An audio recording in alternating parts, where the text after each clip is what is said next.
everyone. Welcome to our channel Luxury and Legacy. Today we're going to learn a very interesting story from the history of our world. In the event that somebody asked you who the most extravagant individuals in history were, who might you name? Maybe a very rich person, broker or corporate head honcho, like Bill Gates or John D. Rockefeller.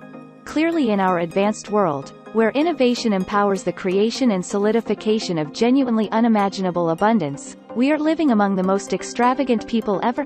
Things being what they are, we are not the world's most well-off people lived in before times, in times in which unadulterated abundance was more earnestly to gauge. However, who is really the most extravagant individual that consistently lived? What about African King Musa Keita I? Administering the Mali Empire in the 14th century CE, Mansa Musa, or the King of Kings, amassed a fortune that conceivably made him perhaps the richest individual who at any point lived. At an expected worth of $400 billion, Mansa Musa I of Mali is the most extravagant individual who at any point lived. Brought into the world in 1280, Mansa Musa was leader of the Malian realm, and procured the most piece of his abundance from the creation and exchange of salt and gold. The greater part of the world's stockpile at the time. Indeed, Mansa Musa acquired a realm that was at that point well off, yet his work in growing exchange made Mali the richest realm in Africa. His wealth came from mining critical salt and gold stores in the Mali realm. Elephant ivory was another significant wellspring of abundance. In any case, his tremendous abundance was just one piece of his rich inheritance. At the point when Mansa Musa came to control in 1312, quite a bit of Europe was racked by starvation and common conflicts. Be that as it may, numerous African realms and the Islamic world were thriving, and Mansa Musa assumed an incredible part in carrying the products of this prospering to his own domain. By deliberately adding the city of Timbuktu and restoring control over the city of Gout, he oversaw significant shipping lanes between the Mediterranean and the West African coast. Proceeding with the time of development, which drastically expanded Mali's size. The region of the Mali Empire was wealthy in normal assets, like gold and salt.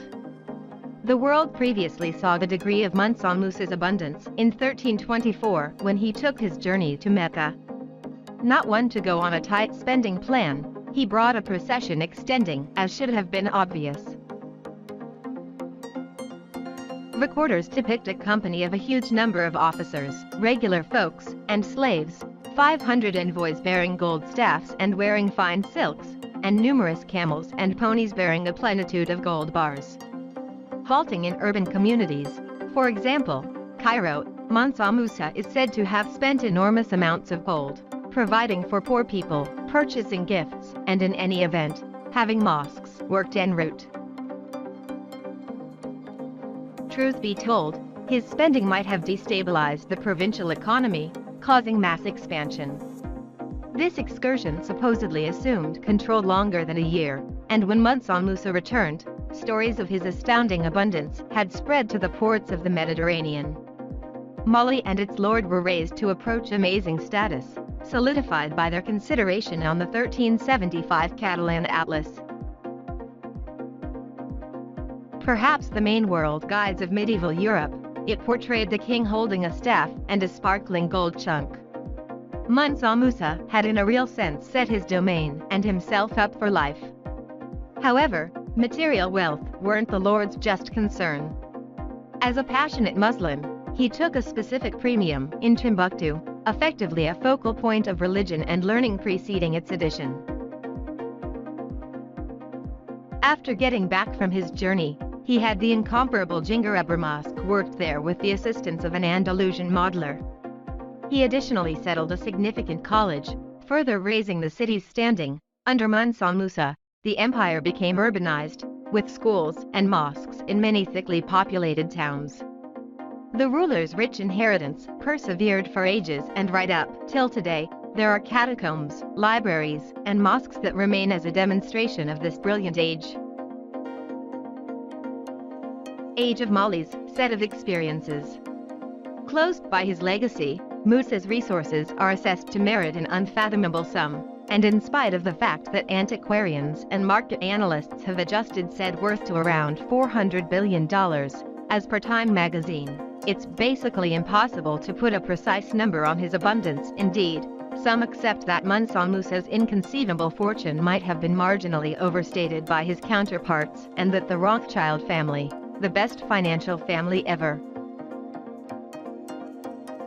Regardless, this incredible ruler remains among the most extravagant of the rich, and keeping in mind that the present ages might have failed to remember him, Time recollects that him through the numerous landmarks, mosques, and madrasas that he had constructed and still substitute Gao and Timbuktu. However, more prominently, the Sankore University, which today is a complete set-up college with more than 25,000 understudies and perhaps the biggest library on the planet at around 1 million verifiable compositions. Bill Gates and Jeff Bezos are names we hear day by day these days, and names we generally partner with genuine tycoons, yet these folks aren't much in contrast with Mansa Musa, the most extravagant individual who at any point lived. Contemporary records of Musa's abundance are short of breath, to the point that it's practically difficult to get a feeling of exactly how rich and amazing he really was. Rudolph Buchware, partner educator of history at the University of California, told the BBC. Mansa Musa was more extravagant than anybody could portray. Jacob Davidson expounded on the African ruler for Money.com in 2015.